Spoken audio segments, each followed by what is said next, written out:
Welcome to RecLess, a podcast making people smarter and more knowledgeable about parks and recreation.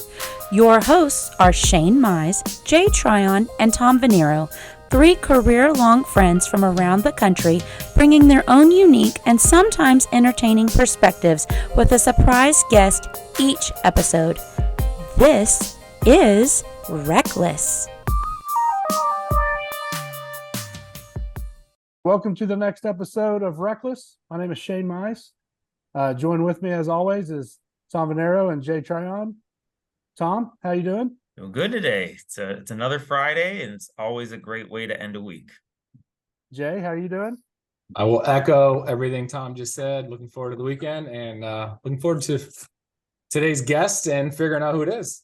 Yeah, it should be fun. So for the audience that doesn't know, we are some career-long friends that have created a podcast in line with SmartList, the popular podcast right now that you can get on Apple and all those other things. And RecLess is our version of that, where we bring on people way smarter than us in parks and recreation and learn us up a little bit in the field. And so today we've got a guest, but before we get started, we've got NRPA's conference heading up, and I want to have a little discussion about like a hack or something that maybe not everyone talks about, but something that you would say a new timer should consider. And I don't want it to be lame, like, oh, get involved or just go to a social. I kind of want a specific thing that you would tell a newbie about conference. So if someone's listening to this before conference, maybe they get some ideas. I know I'm putting you on the spot, so I'll go first.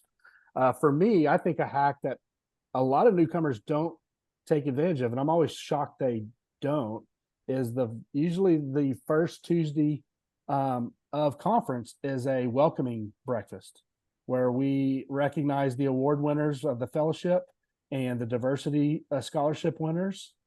It's one of those opportunities to get a free breakfast, and it's tough to screw up bacon and eggs and pastries and fruit. So it's always going to be a decent meal, especially if you're a new timer. There's a lot of times that you may be on a limited budget, so it's a great opportunity there. But you also get to meet so many people in the field. Not only do you get to meet other young professionals or newer folks that might have just won an award, and you can talk to them about the pathways that they had received those scholarships or those fellowship opportunities. But you also get to meet mentors who are there with those folks for the first time. And a lot of young professional network folks, leadership are usually there. I just think it's a fantastic opportunity at the first of every conference to get plugged in, boom, right from the get-go. And I think it's a great hack, and I hope more people take advantage of it. I agree. I think the scholarship breakfast is something that you and I and Tom, we've all seen each other there for probably, 15 years running now. And it's, not just us in our circle, but everyone else that we've met over the years. It's kind of like this, hey, kicking off conference, let's catch up again there. We know we're going to see people there. And it is a great way to start the week for sure.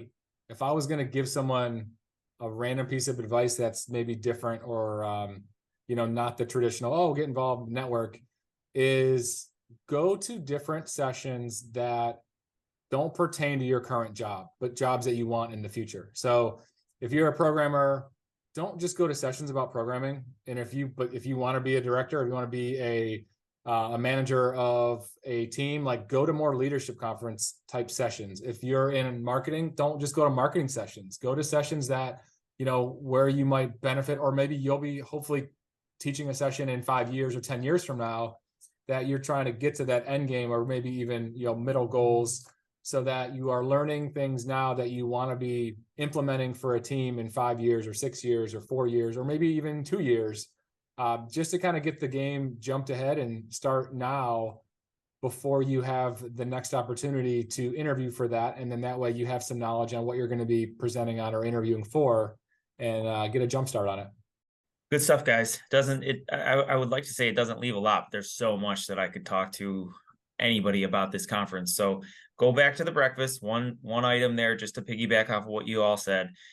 It also expands your network so early in the conference on a Tuesday, so that think about that breakfast, you're meeting people. So get there, and then you're exchanging phone numbers, and it gives you that network in conference of people you would not have met otherwise to kind of, I don't want to say tag along with, but when there is something on an evening and something's going on and you want to socialize, now you already you're right there. You don't have to go out of your way to meet people during the day while you're trying to hit sessions and everything like that. So that's just one other tidbit about that breakfast. It's a great way to kind of really create that in-conference network.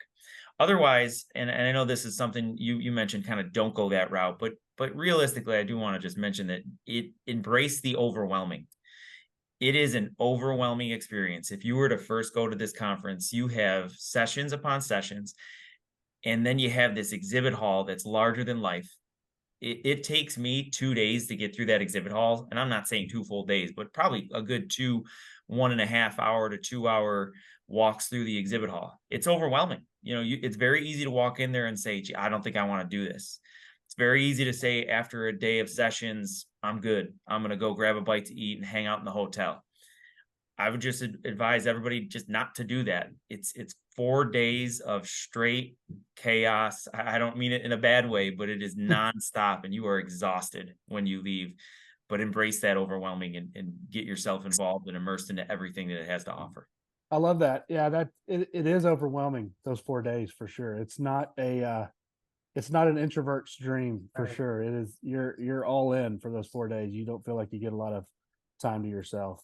Well, one other thing to kind of piggyback off that, if it is your first time, you have to do some planning in advance. Like literally look at the schedule for the week.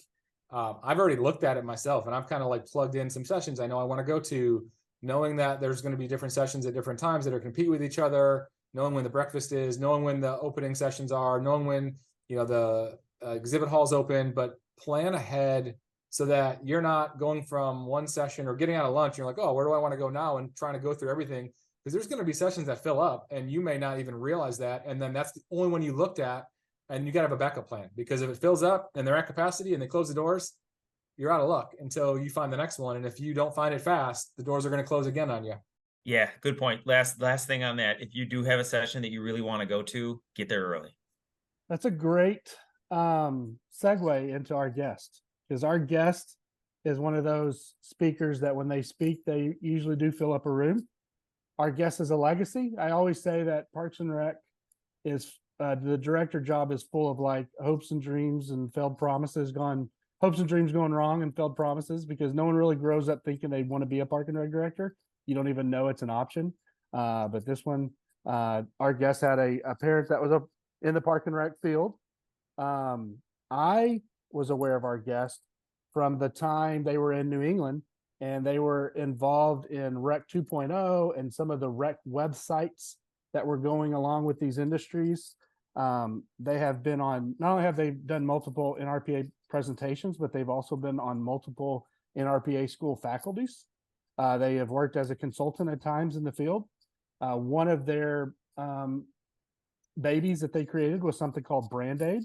Any guess right now who you think it might be? I know who it is. Okay. I'll keep going for Tom. They at one time had the very unique title of innovation manager for a department. They have a newsletter right now that they send out to the membership, and it's something that's worth reading every month. They're currently the deputy executive director of South Suburban Park District in Colorado. Any guesses on who we got today? I think we've already talked about this individual. We have in a meeting or at one of our other episodes. So yeah, I think I got a good idea. Y'all see his screen too, by the way? I do see that. I thought you actually, for a second, and I'm super excited about our guest, but for a second I thought you might have gotten, maybe the host of the Working Genius podcast. That's great. So Ryan Hegreness, come on down, brother. How you doing? Hey guys, how's it going? Sorry to disappoint you. I'm not Patrick Lencioni, so we won't be talking too much about Widget. That's funny. Well, you could probably teach us just as much. And I don't know about that. You have been one of the most anticipated guests that we've had. I know we're 6 episodes in, but I do want to say that one time your name came up and we all decided, or we all said at one point, it's going to be a race to ask Ryan. So, and I think it came up episode 1. Yeah. Or even maybe or 2. It was either episode 1 or even before we recorded the first one.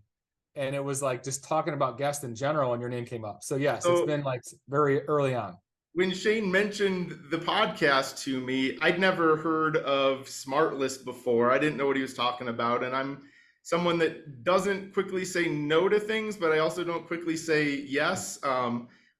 My one of the working geniuses is discernment, right? So he told me about it. I'm like, I better check this out and see what it's all about. Well, in the meantime, episode 1 dropped, and he sent it to me, and he's like, hey, just this is what I'm talking about. And he and Chris said all these nice things about me, and he kind of painted me into a corner. I couldn't say no after they said all the nice stuff, but it was also a bit embarrassing too. No, we're super excited to have you, and I'll pop the first question. All right, Ryan. So then we'll get started. All right. I would say almost without hesitant that you're probably the premier voice in our industry on how AI could be used in our daily workflow. And by AI, for those that don't know, I'm talking about artificial intelligence. So you've done a lot of really incredible stuff. I'd love for you to expand a little bit on that. But what do you see?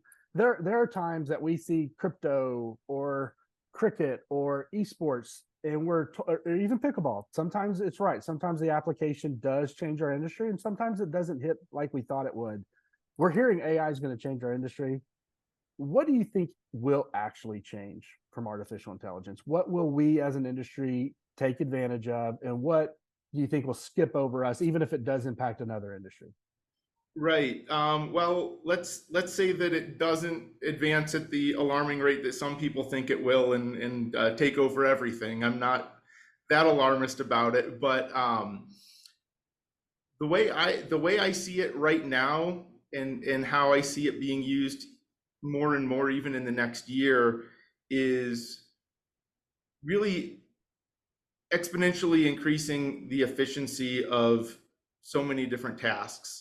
So for example, just from like a personal use standpoint, and I don't use it all the time, but what I found it really useful for is I'm one of those people that'll have 30 browser tabs or more open, and I won't close them until Google Chrome tells me I'm using too much memory, right? Mm-hmm. So if I'm researching something, I'm opening in a new tab the 20 top Google results and then scanning through them.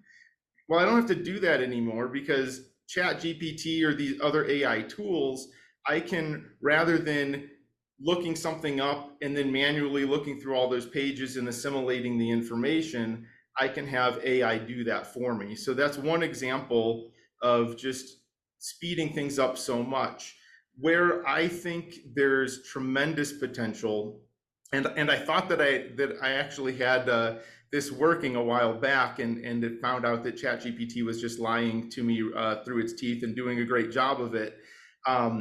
Is I had it, I was pointing AI, and it wasn't ChatGPT because that's not on the open web, but they have a playground developer kind of toolbox. And so I thought I had pointed it to the budget page of a couple different park and rec departments and asked it to analyze budgets and compare cost recoveries and FTEs and salaries, and it's spitting out all this really useful information that, you know, the type of thing that you might ask a business analyst to prepare for you, and it may take them, you know, half a day to pull the data together for all your questions, and it's doing it all on the fly.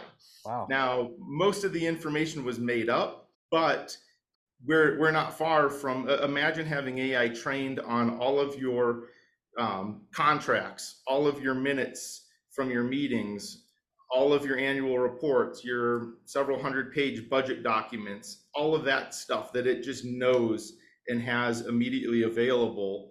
And you can ask it a question about a vendor or about a contract or about number of staffing or cost ratios for things, and it's just immediately giving you that type of input. And I think that's kind of a breakthrough that's just around the corner, and something that will, I'm sure a lot of, you know, private businesses are probably already tapping into some of these tools, and they're out there. And I think that's right around the corner, in doing it in a conversational way where you're not having to, you know, have some kind of computer degree to figure these things out. So a follow up to that. So you're saying that, like, I've got a mowing contract with the city of Pflugerville, and they mow. I've got 1,600 acres, and maybe a council member or someone says, "How many acres are on the mowing contract?" Instead of me trying to look that up, I could ask some sort of AI device that maybe Right. either Microsoft is providing us or I'm using as a third party, and it could say 327.2 acres or whatever, just like that. Right. Or you could ask it how many mowing cycles did we do over the past 5 years, and anything, and just it might be an app on your phone or something that lives on your intranet, or just a chat bot that you would pop that question in there and have that answer. And your council member may not even need to ask you that question. Imagine, and this might be a little scary, but imagine that your general public, rather than submitting a open records request for something, can just ask the question, and whatever information is publicly available. Oh, wow. Now the concern there is the accuracy of the information being provided, right?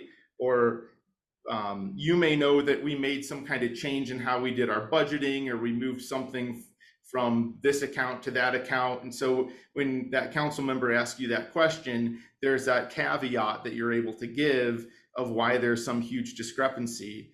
And if your AI doesn't necessarily know that, or doesn't have that kind of layer, I think there's some danger there of how much trust we put into those systems. And especially right now, because there's all kinds of fun stories about AI giving wrong information or scary information. So Ryan, this is great. I want to kind of continue on the AI train for a minute before we probably shift gears and whatnot. But I want to go back to what we said about a little bit of a tidbit for conference, because I'm guilty of this at times. We just went to a conference, and I say just went to. So conference lag is a real thing. So for those of you who go to your conferences, do your best to implement whatever you can as soon as you can, and don't let that information sit in the back seat or in the back of a drawer. And I say that because in April, I went to a session about AI and basically exactly what you were talking about. First, I had never really been introduced to it. They talked about the practical uses of maybe, for example, creating a summer camp orientation for your staff, right? So all the time we put into writing these and writing descriptions for programs, you can use that AI to do those types of tasks. And for the most part, what we saw the examples spit out was pretty good, pretty accurate, things you could use and tweak. So my question to you is, what are you using it for now? Not necessarily what you see as a breakthrough in the future, but how are you using it now that people can take and go ahead and check out? Yeah, so I've used it, well, a version of AI that maybe a lot of people are more familiar with, and maybe it's a good way to bridge the gap for people who are a little apprehensive or think that using ChatGPT is like cheating or something like that. Do any of you use Grammarly to proofread and correct, right? I do. It's like a step up from your autocorrect in Word, right? Where it's predicting or enhancing what you're writing. So I use Grammarly all the time, but I've also now might take something I've written or someone else has written and drop it in ChatGPT and ask it if it can maybe put it in a different tone of voice. And I'm not one that will then copy paste and use that, but then see what ChatGPT came up with, and maybe there's a way that it phrased something that I like a lot better, or something like that. I also use it for, like I mentioned before, research. So I'm doing a session at NRPA on innovation, and in preparing for that, I wanted to pull together some information and see what was out there on the web about innovation. So I'm asking ChatGPT different questions, and one of them, I don't know if I'm going to have time to get around to this, but I actually asked it. I was also asked by NRPA to write an article that I think will be coming out before the conference that relates to inspiring innovation in your organization as a teaser for the session. So preparing to write that article, I asked ChatGPT, what are 10 questions that you would ask someone if they were writing an article or doing an interview on ChatGPT? And it came up with the 10 questions. And what I've thought about doing is I had then AI also create avatar, I think it's Albert Einstein, asking those 10 questions. And I was going to do an interview where ChatGPT came up with all of the interview questions, and then I respond to it. I don't know if I'll do that before October or not, but it helped me in getting in the mindset of what are maybe the things that I should be talking about or writing about. I'm not going to use it to write the article. The article's based a lot on my personal experience, but some of the things in there were triggers of, oh, I should include this. So for me, it's a lot of research and refining more than anything. And I haven't messed around with the image tools lately, but I did use all artificial intelligence generated imagery for a session that I did last year at NRPA, which was kind of fun instead of just using stock images. That's great. And I think that you mentioned something earlier about Grammarly, and we may be just using AI in different ways that we don't even know at this point. I went on to LinkedIn the other day for the first time in a while just to change some things in my profile. And I don't know if this was the premium coming out, if this was only premium only, or if it was just general to LinkedIn, but it gave me 2 suggestions on my headline or my bio. Right. And so I go, okay, let me check out the suggestions. One of them, the headline or the titles, it didn't really jive with what I was trying to do, but the bio, it took what I had already had and it made it sound a lot better than what was in there right there. So just, I guess that's maybe one of my first experiences of really utilizing AI, and Sure. It's very interesting to see what it can do. And it's going to be baked into so many products like you just talked about. So many browser plugins and things are relying on it now. Yeah, Ryan, you mentioned innovation, and Shane mentioned it as kind of your intro. And, you know, I mentioned earlier when we were talking about NRPA and like what a recommendation would be to a newcomer is to plan ahead. And I actually have flagged your session for conference, plug to you, obviously, on that one. That is all about innovation. And when we talk about innovation in our industry, which we do all the time, you know, I think a lot of folks might think of you or your organization and things that you've done. And I would love to just get your take on like, what is your definition of innovation, but then also what has caused you and your teams that you've been around for the last, 5-10 years to be so innovative? Wow. So the session is really a lot about what you just said right there.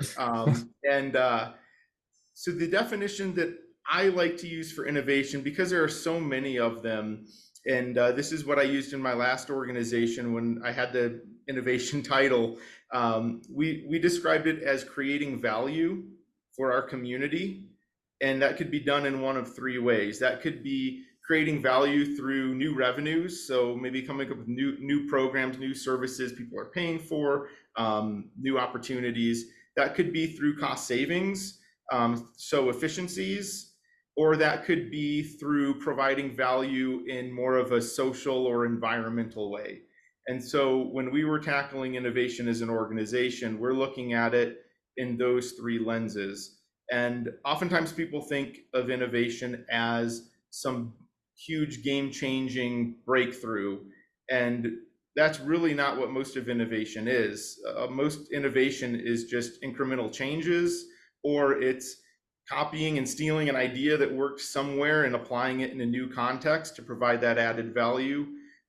So that kind of really helps take maybe some of that stigma away from the word. And the article that I recently wrote is really about, maybe innovation is too much of a buzzword, right? And if we just talk about how are we creating value, and in terms of how you do that in an organization, just in a nutshell, you can just take this clip and then you don't need to go to the session. For me, a lot of it has to do with leadership. And I've been so fortunate in my career to work for directors and for leaders who allowed their staff to be creative, to push the boundaries a bit, to be okay with some failure. It was that way when I was in Essex Junction, a little village up in New England, and Brad, our director there, allowing us to do things that weren't being done at the time. Gary Pack in Arlington, Texas, and his vision, just a very creative leader, and created so many opportunities for our team to just get those barriers out of the way. and let us do things that were different and creative. And there we had a very specific, and speaking of value, specific dollar amount in terms of revenue that we were expected to generate. Our team was created with the promise to council and leadership that we would then in turn generate a certain amount of revenue. We were allowed to do that in very creative ways, and we weren't ever put in a box. And I've been fortunate throughout my career, Jason, in Westminster and in so many other places, just people that have allowed that to happen. I think leaders that are okay with some failure, they talk about having a failure rate, and if your failure rate isn't high enough, maybe you're not creating that environment for innovation. Oh wow, I think a great point. Yeah, I think what you said there is huge. I think too many people, and this is my opinion, think too much about innovative ideas need to be these big game changers. And when you think about what you said about creating value, like that's the key. And I think there's so many people in our industry that are innovative, but like they don't think of it that way, probably just because like to what they're doing, they're making an impact every day. It may be something that they're doing is different than what we're doing, or the approach is different, but to them, it's just them doing their job. And I think having us think about things differently is what's the perspective of it, what can really like turn that upside down. Then the failure piece, like absolutely. I don't think if you're never gonna allow someone to fail, they're never gonna grow. And I think that is a huge piece to what you just said about your leadership, and having that be and thrived in like all the departments you've been in is probably what's made you partly so successful. Definitely. It's interesting. Jay and I argue all the time about innovation. He was probably talking about me when we talk about different definitions for innovation. And what's funny is I think both Jay and I would say that you're innovative. I see public sector innovation usually the comfort level for it. A public sector's comfortability level for failure is based off the private sector's already proven failure. I don't know if I said that very eloquently or not, but if the public sector can look to the private sector and say, okay, that facility just built this indoor water park or this, rock climbing facility, and they were able to recover their costs, then we as the public sector are maybe comfortable pursuing that same path.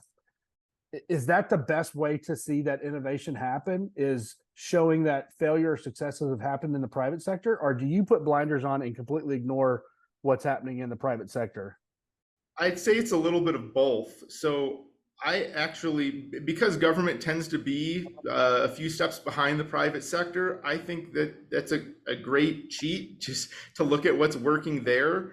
And a lot of successes that my teams have had have been exactly that, looking at what the private sector is doing and saying, why don't we do it that way? But I think also it's, if you've got an idea that you believe will work, advocating for it and creating your own business case. And that business case doesn't have to be because someone else did it and it worked there. An example I can think of is years ago in my career, when I started, the city had a craft brew festival that was failing. And there was kind of the decision point of, can we either make this successful or do we need to cancel this altogether? Because it wasn't making money, people weren't signing up for it.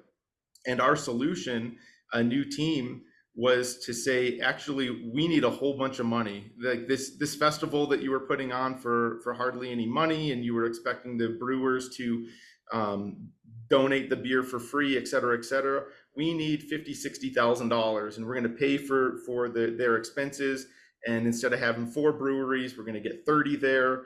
And we had to make a business case and spreadsheets and all these justifications, and then get leadership buy-in to say, you know what, we're going to invest significantly more into this event so that you can raise that experience. And that event then, not only did it start turning a profit, but grew from year to year to year after that. And that wasn't necessarily I think we borrowed some from the private sector, but it was really just about doing the math and understanding the people that you needed to get on board. How did they need to get that information to get on board with it? It's almost a private sector mindset in the public sector. Because like you talked about at your the job in Arlington, revenue creation as a job responsibility is something that we should probably see more. as we continue to take care and be a good steward of taxpayer dollars and try to be as fiscally responsible as we are with the taxes that we're entrusted with. But we don't see it a lot in our industry. We're not one that tries to recover our costs, and I think it's fine to supplement some of the areas where you could have free or reduced costs for self-defense and entry-level swim lessons and the things that are the greater good of the community at all. But when it gets to that forehand lesson, it's not intro to tennis, it's literally a forehand lesson or a serving lesson. Right. If your agency's doing that, charge more, try to recover that cost and then some. Right. And it's one of those where the pendulum can definitely swing too far in either direction. I've worked places where the orders, was money, money, money. And I've worked places where money wasn't an issue because they cared more about engagement with the community and more of the values piece. And you need money to do those things. So there needs to be that balance there. And I think that's where a good cost recovery philosophy is important. Ryan, I want to shift gears a little bit, but it's a little related, or it's very related to what we were talking about. It kind of goes back to one of my first experiences with you, which was at a session a long, long time ago. I couldn't even tell you where and when it was, but marketing and branding. And Shane, you mentioned Brand Aid. That was one of those first experiences or associations I had with you, Ryan. And innovation is so important. And part of being innovative is being able to do so with your marketing and branding efforts, right? And you talked about some other good points a moment ago about private sector. We kind of follow them, and a lot of us in the municipal sector have some restrictions with our marketing. And I know that's at a lot of the sessions I've gone to, that always seems to be a common theme. Well, my organization won't let me use TikTok, or my organization won't let me use Facebook. So I really wanted you to kind of maybe go back to that, right? And marketing and innovation, and how you're able to really utilize that to increase your community engagement, which ultimately increases whether it's involvement or participation or revenue. Maybe I'll back up just a minute and say, I just kind of stumbled into the whole marketing, branding, all of this stuff. And it was really a matter of just, I guess, good timing on my part. So I'd always been, my background's all parks and recreation. Like Shane said, both of my parents were park and rec professionals, 2 degrees in parks and recreation, but I've always been a little bit entrepreneurial on the side. And so like in grad school, I was doing online marketing and trying to make a buck here or there.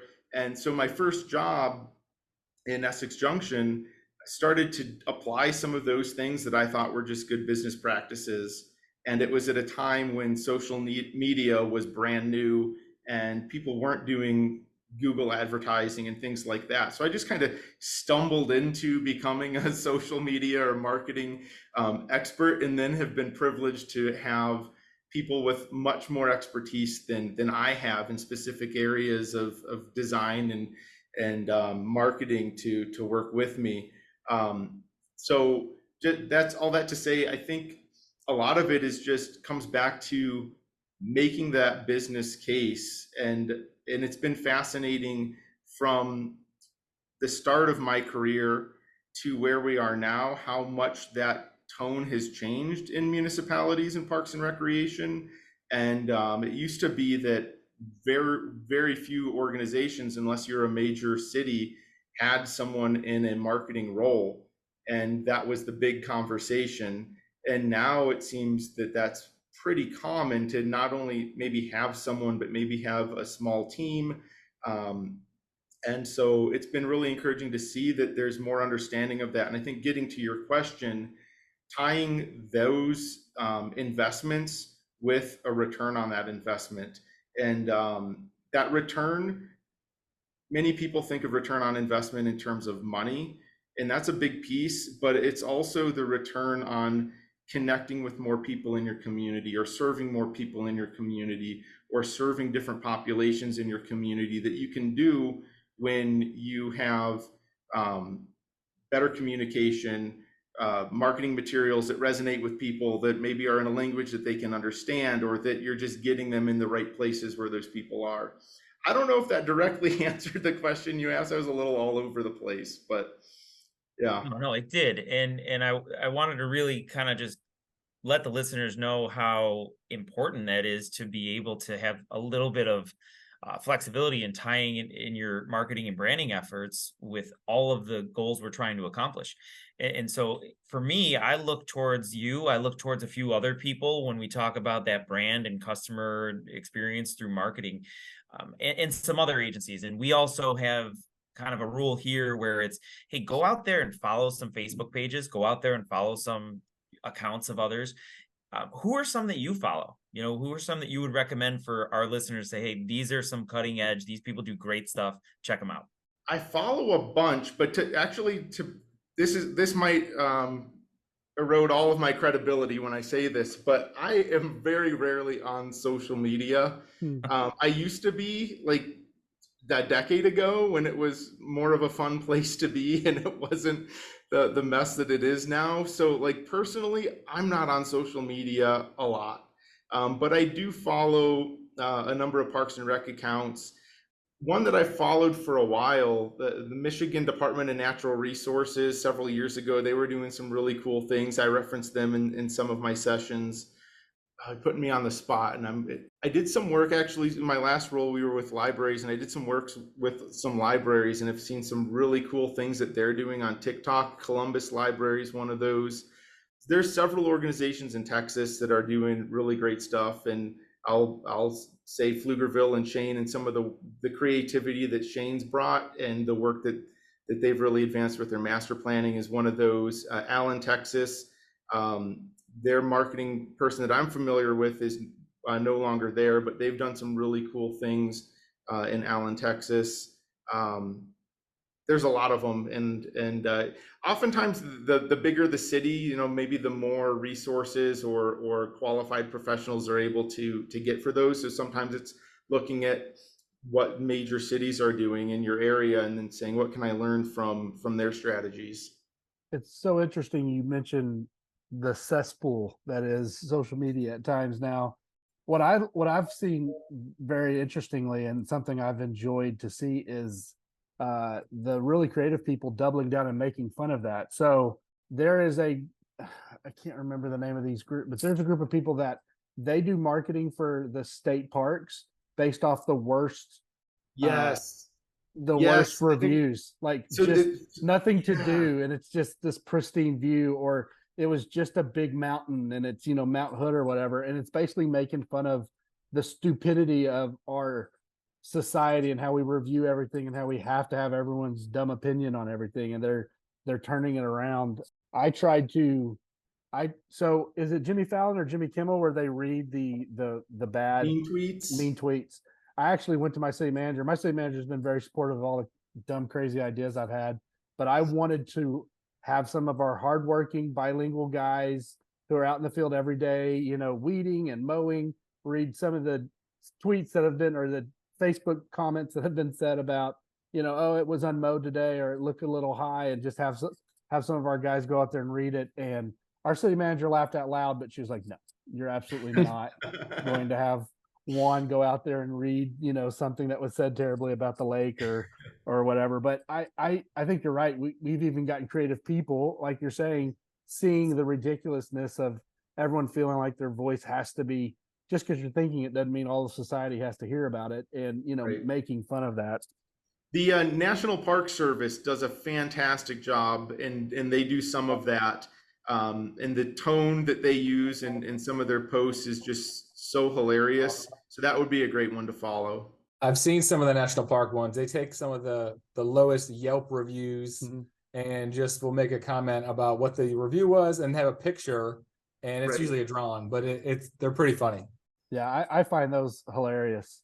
Ryan, I want to ask something that I think we haven't asked anybody else. I think will be super relevant to folks who are here. And even when I think of our three hosts here, I don't know if we've had a lot of this in our lives, but we know people in the industry, I'm sure you do too, that at times have had an opportunity to move across the country. I mean, when you look at your career and you did the Family Circus cartoon, you're all over the United States, right? And so, and we all know people that that are in our industry that are petrified potentially from moving out of state or maybe even an area. And you have seemed in some ways to embrace it. It only seems like your Westminster to South Suburban jump. Did you ever even stay in a state? And so in your mindset of that, making those huge leaps, taking advantage of those opportunities outside of your comfort zone, I think would probably provide a unique perspective to some young professionals or others listening to this call.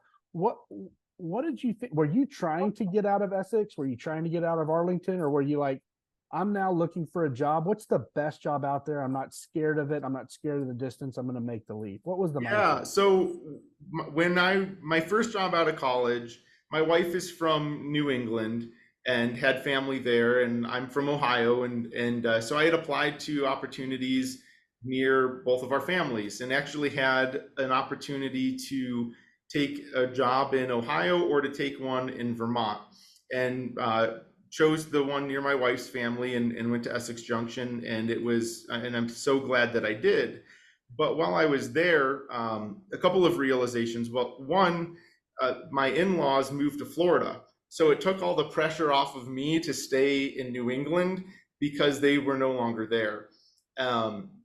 Two, I also recognized that there were limited, as a young professional, there were limited job opportunities in New England, and looking at what that looked like, I realized I would need to likely move out of state to take that next opportunity. I didn't expect to move to Texas, and there's a lot I love about Texas, but it is hot. But Gary reached out to me because they were looking to build up their marketing team and take things in a different direction, and reached out to me and asked me to consider it. And I thought, how could I pass this up? I always wanted to move to Colorado. My family fell in love with Colorado when I was a kid. I was in high school, and so that was always an end goal. And I had tried several times as a young professional, but just couldn't get in, couldn't get an interview. Coming from a small village in Vermont and trying to apply. I actually applied to South Suburban way back when, and I actually found recently the rejection letter that I got. So sometimes to get from your desired destination, you need to take that detour. Mm-hmm. And Arlington was an incredible job opportunity. It's the 50th largest city in the country. And so I thought, I've got to do this, and it may not be forever, but phenomenal place to work and great people to work with. We were able to do a lot in a short amount of time because of that, like we talked about earlier, the empowerment there. And I've just kind of stumbled my way through my career with opportunities because I wasn't looking to leave Arlington. And Jason, who was in Westminster at the time, reached out to me. We'd met at an RPA conference. So there's another plug for going to conference and meeting people. Was recruiting me to consider opportunities up in Colorado. And that's how I ended up there. I will say moving is not easy, especially with a family. It's for me, I wanted to do those moves when my family was young and we weren't established. And now when I left Westminster, I had opportunities elsewhere, but for me, staying local where we've built community and my kids they're plugged in so many great ways, I didn't want to disrupt that. And so for me, it was making those jumps early and making some big leaps that maybe were scary, but doing that then. It's funny, sometimes the things that you're trying to accomplish don't work out, and as soon as you stop trying and just are content or just focus your energy into whatever else, and then those things fall into place. So I'd say a lot of it was just being lucky.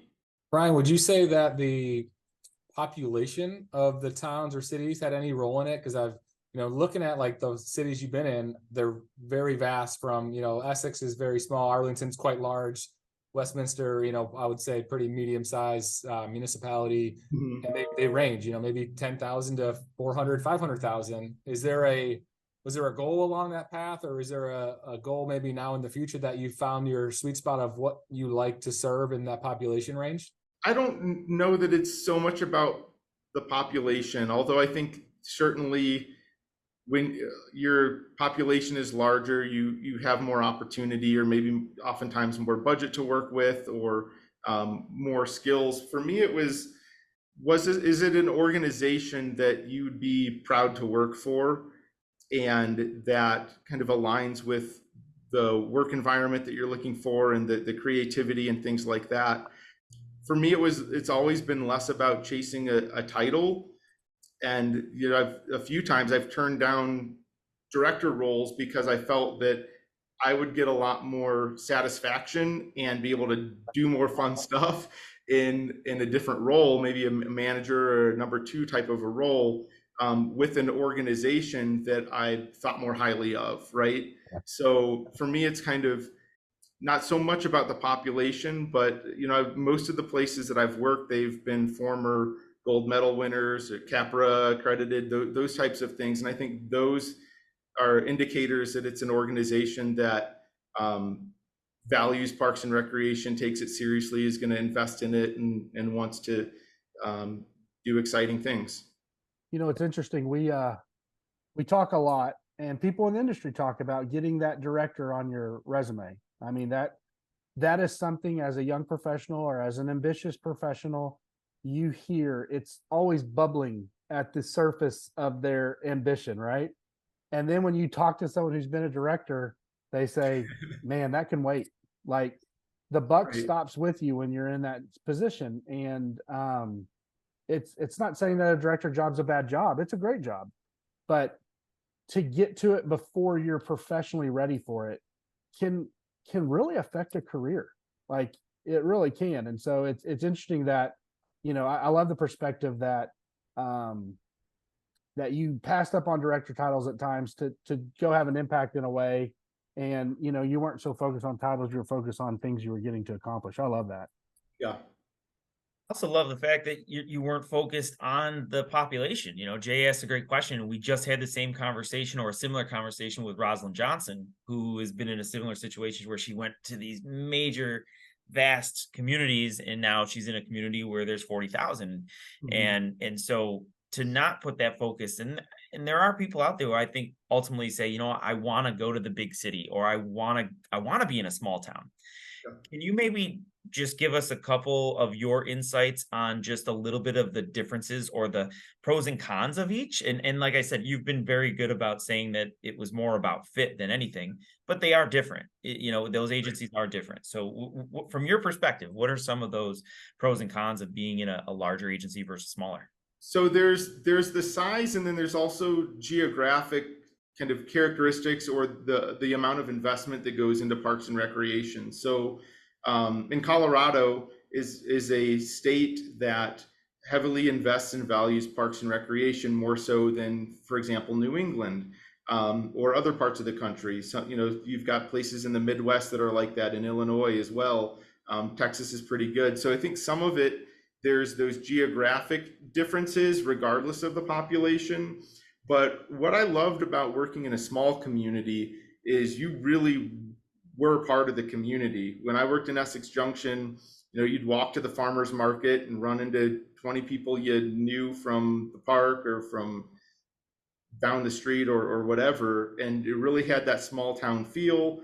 And there was a lot of buy-in, and that local support. And not to say that there also wasn't some of the political dramas and things that can happen anywhere. Working in a larger community, there's a lot more that you get to do. You have more facilities, you get to work on more exciting projects, maybe building some facilities or building regional parks, things like that you may not do in a smaller community. But you also have the challenges of, how do you serve 400,000 people? How do you serve them equitably? You have so many different competing interests, more so than you might have in a smaller community. So I think there's a lot more opportunity. There's a lot more challenge there. One great thing, I think, for young professionals in smaller communities is you have to do everything. And so, working in a department with 5 people, as the assistant director, you're doing everything from planning the program to pumping up the basketballs to training the volunteer coaches to being there on the weekend to open up the school gymnasium, and then doing all the budgeting and everything else. So you really get a breadth of experience there that you wouldn't necessarily get in a larger department where you may be a little more siloed into a particular job function. So great, essentially great for your resumes. Sure. Another thing we talked about, your travel and resumes. You were a lifeguard with Kara Kish. Is that correct? I was a lifeguard with Kara Kish. Really? High Yes. school, right? Yes. City of Mentor. And both Yeah. of y'all have moved all over the country and now are both in Colorado, right? I know. What a small world. And I hate to say we haven't connected here in Colorado yet, but yeah, it is a really small world in Parks and Recreation, and it seems like every week it's a new connection of, oh, this person went there and I know them, or hey, I know you're going to this organization and I know XYZ person from this conference or school or something like that. So it's really cool to see all those connections. So I know we have you for a little longer, and hopefully we get a couple more questions out of it before you have to go. But I would be remiss with the public won't see it, but your widget screenshot on your when you were hiding your screen from everybody before we revealed you as the guest. We are all working genius nerds here. I know you are. And love the concept. What is your score, or what's your profile, and how have you used that in your day-to-day, how you manage people, or maybe even your perspective on something? It'd be very Sure. interesting. So I'm an ID. So the two geniuses would be invention and discernment.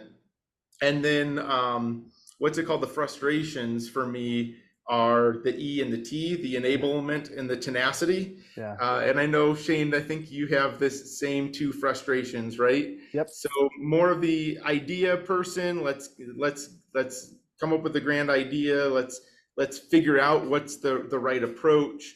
But when it gets into doing the contracts and all the minutia, that's not where I love to be. I can do it if I have to. But that's not where I get my satisfaction. It's more on the earlier stages of the ideation and the kind of the business process side of things. What I love about the model, I've done all of the things, the Myers-Briggs, Emergenetics, you name it, FIRO-B, et cetera. And that's one thing when you move from organization to organization, they all have their preferred tools to use. And what I like about this one is it's so simple. It makes a lot of sense. And I've used it so my wife, I had her read the book and do the podcast, and it turned on some light bulbs for us, just in terms of, oh, that's why, you do this thing, or why this frustrates me. She recently started directing a licensed childcare program. And so she's used that as a lens of, like, as I'm building my team, this is what I need, or this person, this thing might frustrate me, but I know I need that skill set on the team. And so I think for me, it's just another lens to look at things that is simple and accessible. I haven't implemented it with my teams at this point, but it's definitely a fantastic tool to use. I gotta say, I love that you mentioned that about your spouse, and we didn't talk about that last week with Rosalind, and surprisingly, I've only talked about this once up until this conversation. But I personally couldn't agree more about that. I've been thinking about it because they talk about it on the podcast about how now it's not just about your work at work, it's the work you do at home too, right? Mm-hmm. So who's planning a vacation, who's planning home Right. improvements, and why I feel a different way about home improvements than my wife versus a vacation than my wife. So Right. it's, for those of you out there, it's not just work at work. It's work in your home life, and it will help. Now I just need to get my wife on board so she can understand me a little. Well, you mentioned the light bulb went off when you were like looking at this and talking to her about it. It's funny when Shane and I like were talking about it early on, a light bulb went off immediately because my two frustrations are his strengths. And we've always butted heads on a lot of different topics. It all turns out to be fun in the long run. But, you know, when we were mentioning earlier innovation and, you know, I called him and when he was doing his innovation concept for his master plan and we were, you know, I was kind of grilling him on that, but it all made sense. It was like, okay, he's a WI. That's my frustration. I'm a discernment at the level of like the topics you can be. And, Right. it described everything that we've ever had in our relationship over the last 15 plus years. Yeah, actually, this just came up the other day. I was driving with my 12-year-old son, and he he likes to get all these ideas, and he's kind of entrepreneurial and things. But he actually, we were driving. He texted me. I think I was at work, and he sent me a text, a screenshot of some new venture, something he wanted to buy. And what he said was, "Hey, Dad, can you text me back all the reasons why this is a bad idea?" And I was like, "Oh, that's the discernment piece right there. I may need to sometimes tone down the discernment a little bit." That's awesome. And yeah. Yeah, that's essentially how I mean, me and Jay have got along really well for 15 years. But if I said the sky was blue, this guy would be like, "Ah, is it really blue? I don't know if it's blue." And it's like, are you fucking kidding me? Like, we can't agree on anything. And the working genius really opened that up in a lot of ways. The ID for you is interesting, Ryan, because those are the two that talk probably back and forth each other the most. Mhm. Like, you're creating something and then you're discerning if it's worth whatever you created it for, and back and forth. So that's a really interesting thing as well. And I agree with Tom on the spousal side of this. You know, unless you're in some sort of very unique relationship, you have one spouse, right?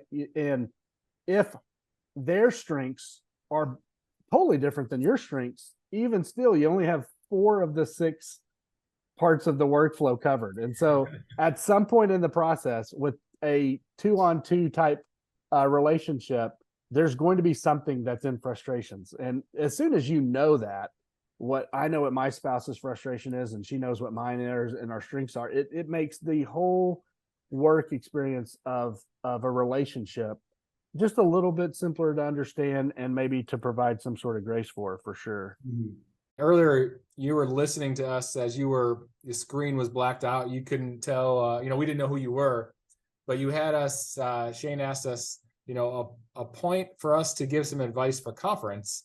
Obviously, you'll be there. We talked about you're doing a session.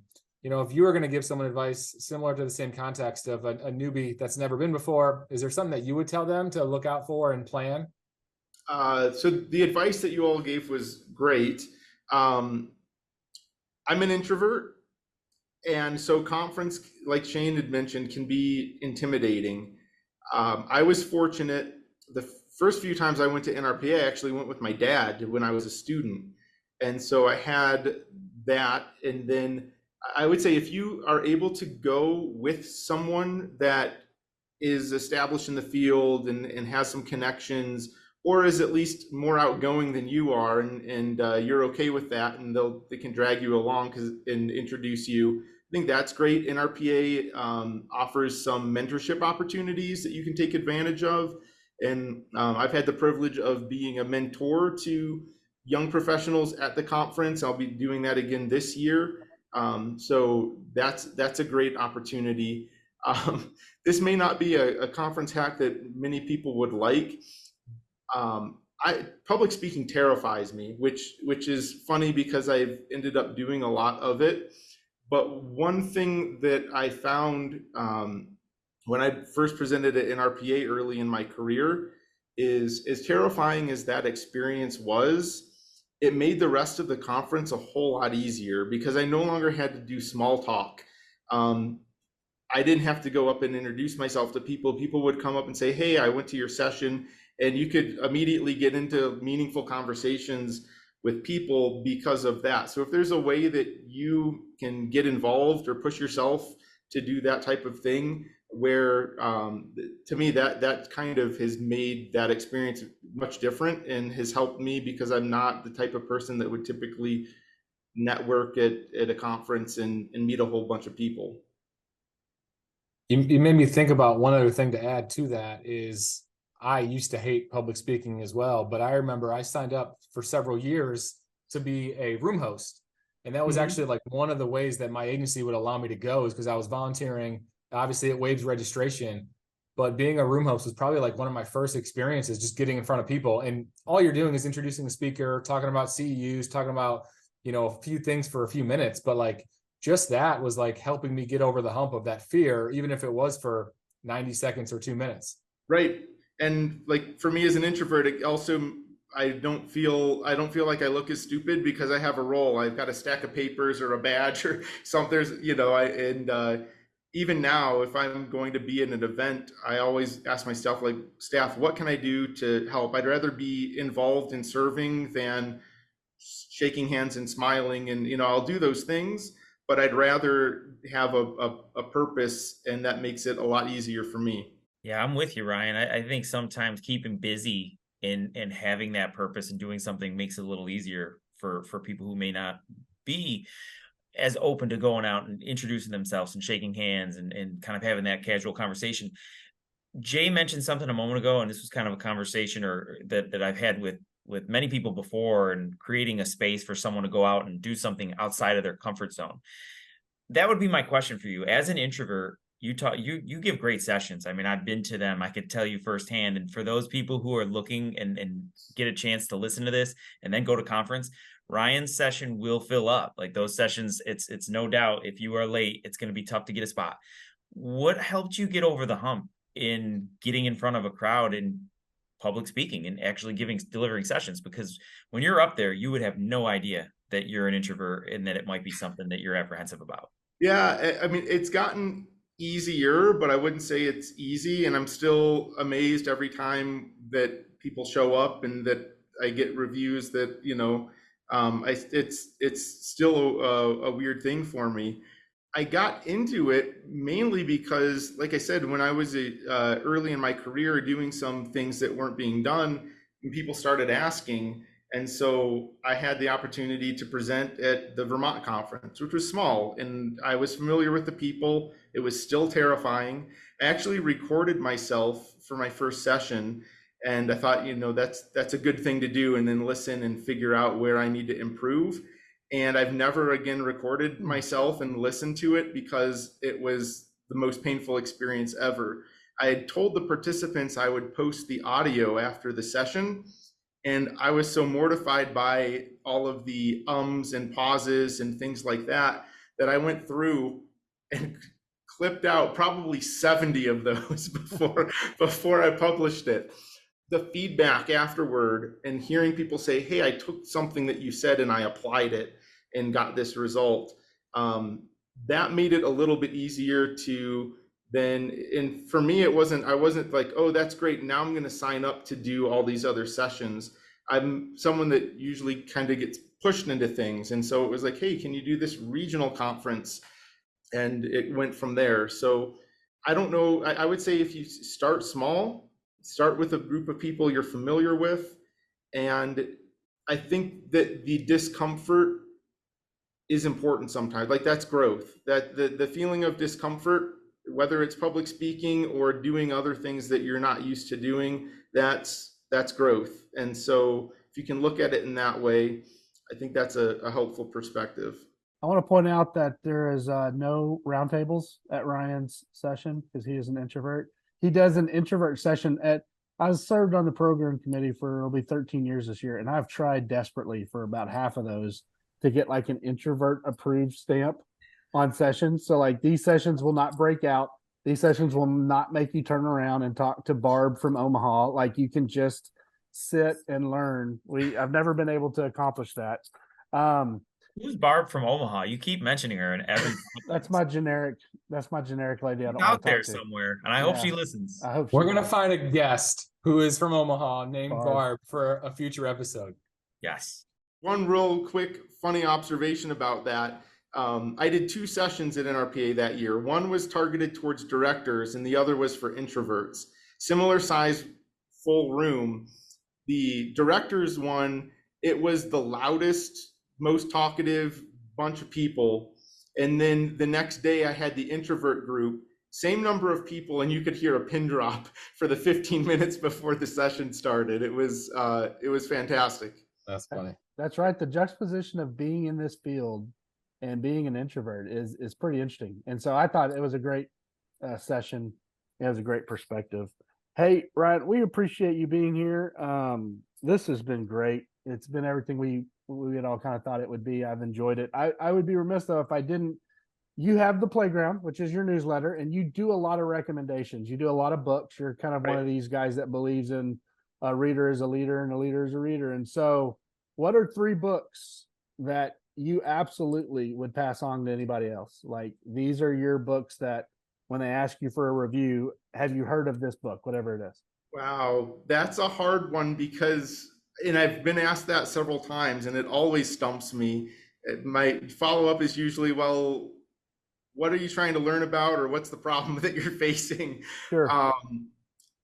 Why don't I'll throw out some authors, maybe not pick a particular book. Okay. On the marketing side of things, I talk a lot about Seth Godin. He's written numerous books. His blog is fantastic. He's a great storyteller if you listen to his podcast or things. So he's very insightful. I borrow a lot from the fields of psychology and behavioral economics. So on the psychology side, Dr. Robert Cialdini writes a lot about persuasion and understanding how people think. Dan Ariely is another one, talking about human behavior. Daniel Kahneman, Nobel winner. Those are 3, maybe on the more nerdy side of things or academic. Another one, Atomic Habits, is I think that's James Clear.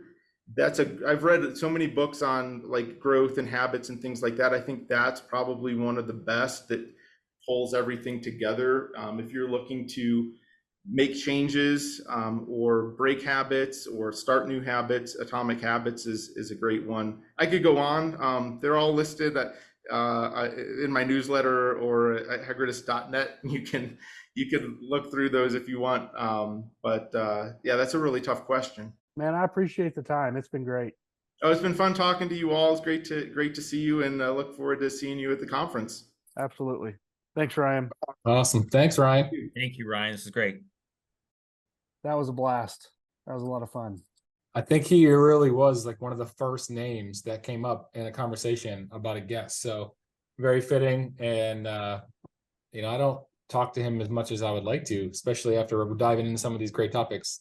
Yeah, I feel bad that we potentially embarrassed him on that side of things, but it's all well deserved. He really is someone that I haven't even had that many chances to have one-on-one conversations for, but make the effort to follow what he's doing, go to the sessions when I can. So it was great to hear some of that. And one question I would want to ask after the last question you just asked, Shane, was, and we asked this to a lot of people, but how do you find the time?